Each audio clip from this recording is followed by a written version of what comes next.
Hello good morning to all student. Today we are talk about कॉन्फर्मेशंस।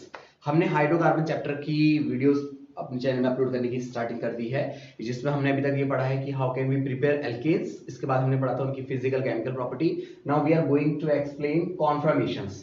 Conformations of hydrocarbon. Hydrocarbon student generally केवल alkane ही बना पाते हैं आपके हाइड्रोकार्बन्स। ऐसा एक्चुअल में इसलिए है because carbon carbon have a single bonding. If carbon carbon have a single bonding, that means the rotations about carbon carbon bonding is quite free. और डबल और पाई बॉन्डिंग और यानी कि आपकी एल्कीन और आपके एल्काइन जिनमें आपकी डबल और ट्रिपल बॉन्डिंग होती है, यहाँ पे आपको कभी भी कॉन्फर्मेशन देखने को नहीं मिल सकता है। ये केवल सिंगल बॉन्डिंग में होती है। ठीक है स्टूडेंट, तो हम बात कर रहे होंगे इसका मतलब कॉन्फर्मेशन जो बनी है वो बने हैं केवल केवल एल्केन के लिए। ठीक है स्टूडेंट, जनरली जो एल्केन होते हैं आपके वो फॉलो कर रहे होते हैं CnH2n+2 के फॉर्मूले को। ठीक है, ये एल्केन का हमारा एक फॉर्मूला होता है। Now we are going to start the topic of conformations. When we put n equals to 2, the value is 2 to the 4 to 6. So first conformations come with C2H6। सबसे पहले जो कॉन्फर्मेशन देखा जाता है स्टूडेंट वो देखा जाता है हमारे पास C2H6 के साथ। एक्चुअली में स्टूडेंट होता क्या है कॉन्फर्मेशन, हम वन वर्डिंग में किसी को एक्सप्लेन कैसे कर सकते हैं कि what is a confirmation. Actually में स्टूडेंट आप ये समझिए कि कॉन्फर्मेशन जो है वो कार्बन कार्बन का रोटेशन डिफरेंट डिफरेंट अरेंजमेंट होता है सिग्मा बॉन्डिंग के अलावा ही। वो सिग्मा बॉन्डिंग के साथ ही रहे लेकिन डिफरेंट डिफरेंट अरेंजमेंट करें। देखिए यहाँ पे आप डेफिनेशन को पढ़ेंगे, the different arrangement of atom in space which can be orbited due to the rotations about carbon carbon single bonding. जब आपका C2H6 का अगर मैं आपको डायग्राम बना के दिखाऊं तो ये आपका कुछ ऐसा C2H6 होगा। इसका मैं फिगर बना रहा हूं यहाँ पे, ऐसा कुछ। यहाँ पे हाइड्रोजन हाइड्रोजन इधर आ गए, ये हाइड्रोजन आपके हाइड्रोजन हाइड्रोजन। अभी आप ये देख रहे होंगे कि जितने भी मैंने ये C2H6 का स्ट्रक्चर बनाने की कोशिश करी है, इसमें आप देखेंगे ये जो सिग्मा बॉन्डिंग आप बीच की देख रहे हैं, इसके एक्सिस के अलोंग ये रोटेट हो सकता है, अपने एक्सिस के अलोंग ये रोटेट हो सकता है। मैं मॉडल के हेल्प से आपको एक्सप्लेन करूंगा। इसके मैंने एक मॉडल बनाने की कोशिश करी है, वो भी आप देखना भी। तो ठीक है स्टूडेंट, यहाँ पे क्या है, 2 कार्बन हमारे पास है और ये 6 हमारे पास क्या होगा स्टूडेंट, हाइड्रोजन होगा, यानी C2H6 बना। क्योंकि इनके बीच में जो सिंगल बॉन्डिंग होती है स्टूडेंट, इस सिंगल बॉन्डिंग के कारण ही क्या कर सकते हैं, ये मूवमेंट कर सकते हैं। ठीक है, एक्चुअली में the rotations about carbon carbon is quite free when it is a alkane. So student एक एग्जांपल्स के थ्रू समझ रहे हैं, जैसे कि हम किसी भी एल्केन की बात करते हैं, जैसे C2 ये रहा। तो यहाँ पे कार्बन के बीच में आपको याद रखना है कि ये sp3 हाइब्रिडाइज्ड होता है क्योंकि ये सिग्मा बॉन्ड होते हैं, और सिग्मा बॉन्ड जो होते हैं स्टूडेंट वो सिंगल बॉन्ड के नाम से भी जाने जाते हैं। ठीक है स्टूडेंट, तो क्या होता है क्योंकि कार्बन के पास कार्बन कार्बन एल्केनों के पास कार्बन कार्बन में एक सिंगल बॉन्डिंग होती है क्योंकि वो sp3 हाइब्रिडाइज्ड होते हैं, इसलिए रोटेशंस की परमिशन उनके पास होती है। तो यहाँ पे भी ये the different arrangement of atom in space which can be orbited due to the rotations about carbon carbon axis. अब क्योंकि ये रोटेशन से बनने वाले आइसोमर्स होते हैं, एक्चुअली में कॉन्फर्मेशंस एक तरह से रोटेशनल आइसोमर ही कहा जाता है। इन्हें भी क्या कहा जाता है स्टूडेंट, इन्हें रोटेशनल आइसोमर्स। अगर हम कार्बन कार्बन को रोटेट करके कोई आइसोमर्स बना सके तो हम उसे नाम दे देंगे rotational isomer, hydrogen hydrogen hydrogen. ठीक है स्टूडेंट, अब क्योंकि ये इसी एक्सिस के अलोंग रोटेट होकर बनते हैं कॉन्फर्मेशंस, तो हम इसको क्या भी कह सकते हैं, रोटेशनल आइसोमर्स। Rotational isomers. ठीक है स्टूडेंट, रोटेशनल आइसोमर्स क्योंकि ये रोटेट होने के कारण नए नए फॉर्मूले फॉर्म्ड बना देते हैं, जिस कारण इसे रोटेशनल आइसोमर बोलते हैं। अब जब आप किसी को रोटेट करते हैं किसी चीज के अलाउंग तो उसमें एक स्ट्रेन आ जाता है स्टूडेंट। ठीक है, चाहे भले वो टेम्परेरी होता है लेकिन स्ट्रेन आता है। जैसे हम किसी रस्सी को पकड़ के अगर रोटेट करें या किसी भी चीज को पकड़ कर हम घुमाएंगे तो उसमें थोड़ा सा स्ट्रेन आ जाता है ना। अगर हमारे पास रबर की कोई चीज, अगर हम रबर की चीज को पकड़ के घुमाते तो हम देखते हैं थोड़ा सा स्ट्रेन स्ट्रेस उसमें आ जाता है, तो लेंथ में एक्सपेंशन आ जाता है। इस तरह के स्ट्रेस स्ट्रेन को हम कहते हैं टॉर्सिनल स्ट्रेन। ठीक है स्टूडेंट, क्या कहते हैं हम इसको, टॉर्सिनल स्ट्रेन। टॉर्सिनल स्ट्रेन आ जाता है जब वो एक्सिस के अबाउट रोटेट करने की कोशिश करते हैं स्टूडेंट। तो यहाँ पे हमने देखा कि सबसे छोटा जो हमें मिल सकता है कॉन्फर्मेशन वो हमें C2H6 के साथ ही मिल सकता है। इसके जो स्ट्रक्चर्स है कॉन्फर्मेशन को समझने के लिए 2 केमिस्ट थे जिनमें से एक का नाम था सोहॉर्स।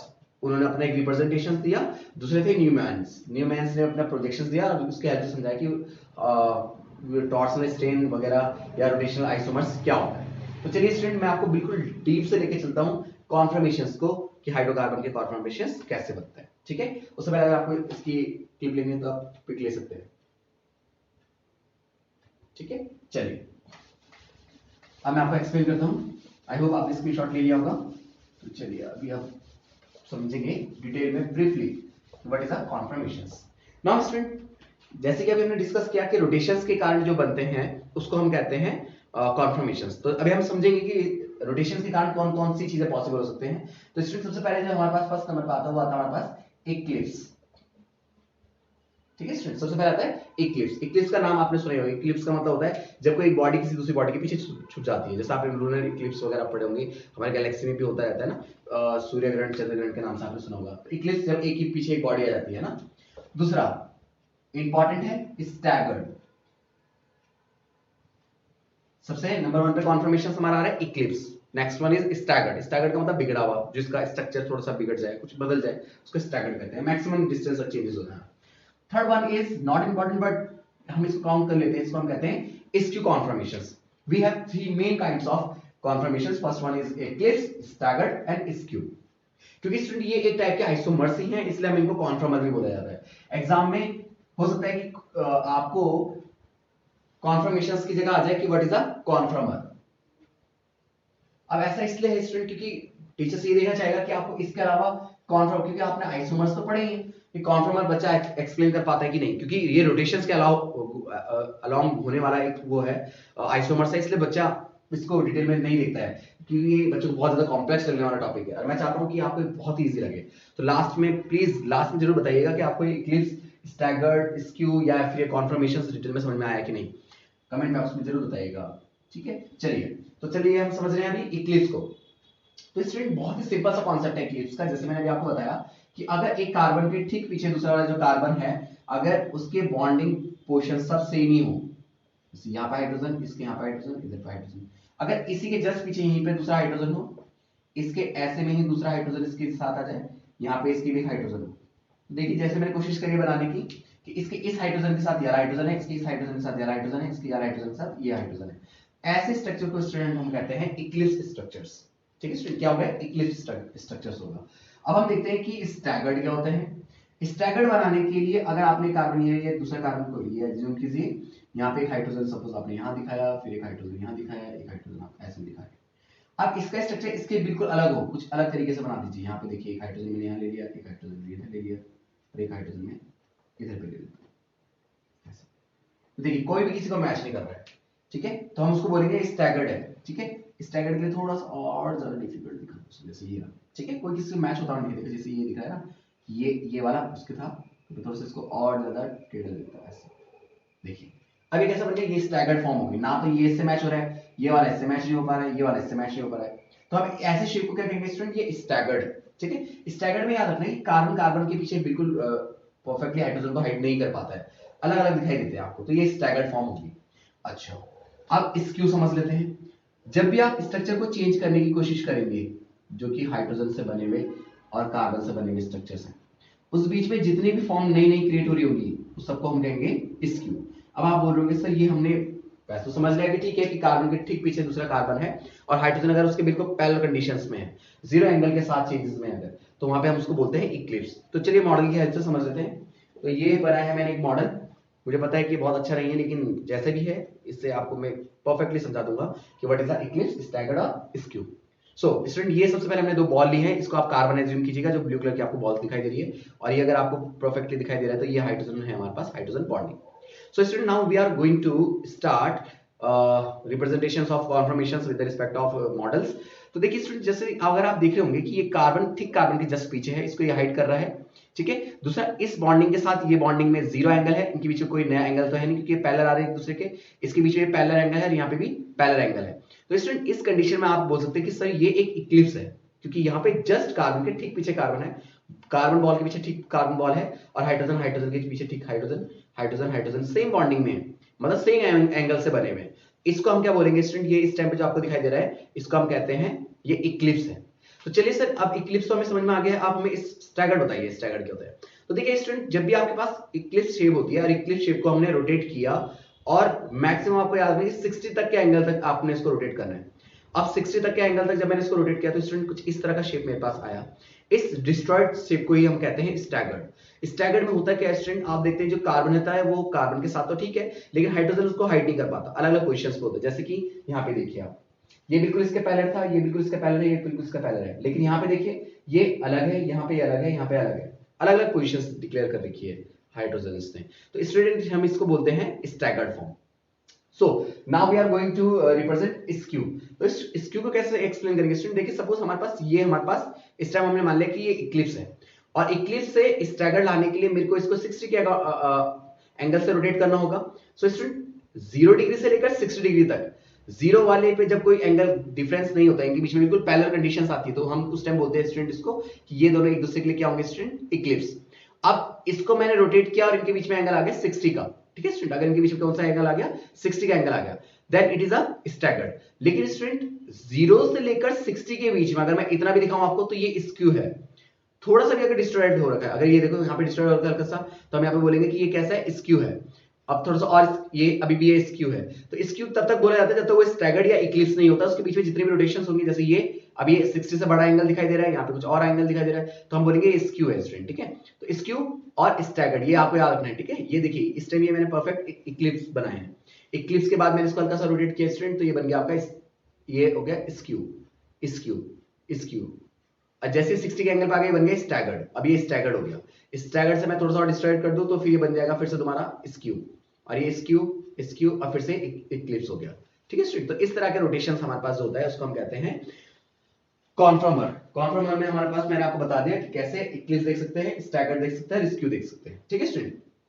तो जो मेनली है वो हमारे पास इक्लिप्स और स्टैगर्ड होता है। इक्लिप्स स्टैगर्ड के दो केमिस्ट्री के बहुत ही दो अच्छे साइंटिस्ट हैं जिन्होंने ये समझाया कि आप कैसे बना सकते हैं इक्लिप्स और staggered structures for the alkene, ठीक है? तो उन दो केमिस्ट के नाम है स्टूडेंट शॉहॉर्स्ट। तो स्टूडेंट दो साइंटिस्ट थे जो कि केमिस्ट थे, उन्होंने हमें बताया कि हम how can we prepare conformer of alkene.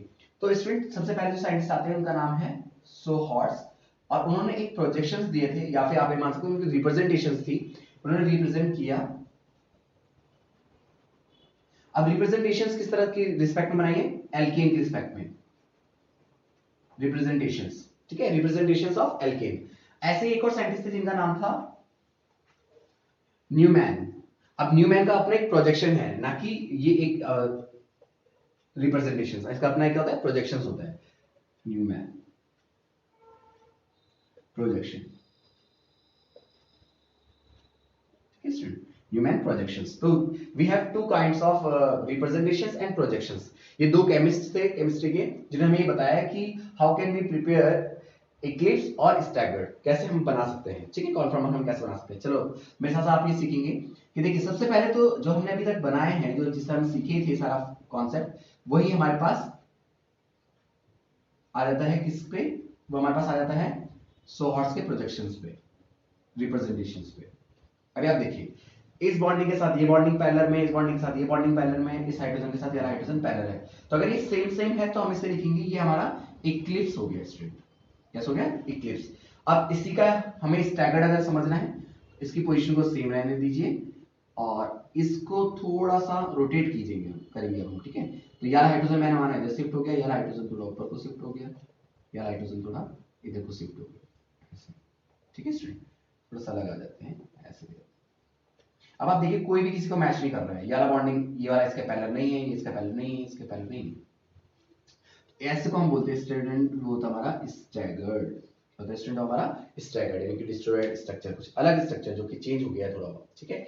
आप बहुत परफेक्ट डेफिनेशन में बताता हूं स्टूडेंट, इक्लिप्स हम कब बोल सकते हैं स्ट्रक्चर्स को? अगर कार्बन कार्बन के जो हाइड्रोजन है, ठीक है, वो ठीक पीछे दूसरे के हों, यानी कि हम अगर ऐसे बोले the hydrogen of one carbon atoms are directly behind those of the atom, मतलब जो उसके ठीक पीछे वाला जो एटम है उसके डायरेक्टली बिल्कुल पीछे उसके, और हाइड्रोजन के जस्ट पीछे दूसरा हाइड्रोजन है, हाइड्रोजन के ठीक पीछे दूसरा हाइड्रोजन तो इक्लिप्स है। और अगर ऐसा नहीं है तो वो आपका स्टैगर्ड है। अब न्यूमैन ने अपना जो एथेन का प्रोजेक्शन दिखाया, उन्होंने कार्बन को एक सर्कुलर रिंग में माना था कि माना ये हमारे पास एक सर्कुलर रिंग है, इस रिंग के ठीक पीछे दूसरी रिंग हो गई, ठीक है? और इसमें ये तीन हम ले लेते हैं हाइड्रोजन, ठीक है? इस तरह से हो गया, और ये तीन हमारे पास आ गए दूसरे वाले के पीछे किस तरफ के जो कार्बन है उसका हाइड्रोजन, इसमें दो रिंग सबमिट आ गए, समझ लीजिए, ठीक है? तो एक हाइड्रोजन ये, एक हाइड्रोजन ये, एक हाइड्रोजन ये बैक साइड के हाइड्रोजन है, और एक ये है। क्योंकि ये हाइड्रोजन अलग अलग पोजीशंस पे है तो स्टूडेंट हम इसको क्या बोलेंगे? ये स्टैगर्ड फॉर्म है स्टूडेंट। कैसी है? स्टैगर्ड, क्योंकि हम सबको अलग अलग सीन कर पा रहे हैं, स्टैगर्ड है। अब इसका इक्लिप्स जब हमें बनाना है, ये लिया, यहाँ पे हाइड्रोजन होगा, यहाँ पे भी हाइड्रोजन होगा, अलग कंडीशंस में दिखा सकते हैं, हमने ऐसे लिखा है, यहाँ पे ये है हाइड्रोजन, इधर हाइड्रोजन। अब इसके ठीक बिहाइंड, बिल्कुल ठीक बिहाइंड, बिल्कुल ऐसे ही इससे मिलता जुलता, इसके ठीक पीछे हमने एक और हाइड्रोजन मान लिया, इसके भी ठीक पीछे हमने दूसरा हाइड्रोजन मान लिया, इसके भी ठीक पीछे हमने दूसरा हाइड्रोजन मान लिया। स्टूडेंट ऐसे स्ट्रक्चर्स को हम कहते हैं कि वो होता है इक्लिप्स। आप देखोगे ठीक पीछे पीछे स्ट्रक्चर्स है, तो मैंने साइड से इसलिए दिखाया ताकि आपको देख सके कि उसके पीछे है, लेकिन एक्चुअल में ठीक उसके पीछे होगा। स्टूडेंट ऐसे स्ट्रक्चर्स को, क्योंकि कार्बन कार्बन के ठीक पीछे है और हाइड्रोजन हाइड्रोजन के ठीक पीछे है, उसको हम कहते हैं स्टूडेंट इक्लिप्स स्ट्रक्चर्स, इक्लिप्स। ठीक है स्टूडेंट, सो ये टॉपिक यहाँ पे हमारा कंप्लीट होता है, जिसको हम कहते हैं कॉन्फॉर्मेशंस ऑफ हाइड्रोकार्बन्स। तो स्टूडेंट आज हमने जो सीखा वो ये सीखा कि अगर कार्बन के ठीक पीछे कार्बन है और हाइड्रोजन के ठीक पीछे हाइड्रोजन है, तो उसको हम इक्लिप्स कहेंगे, और अगर डिफरेंट पोजीशंस पे है तो हम उसको स्टैगर कहेंगे।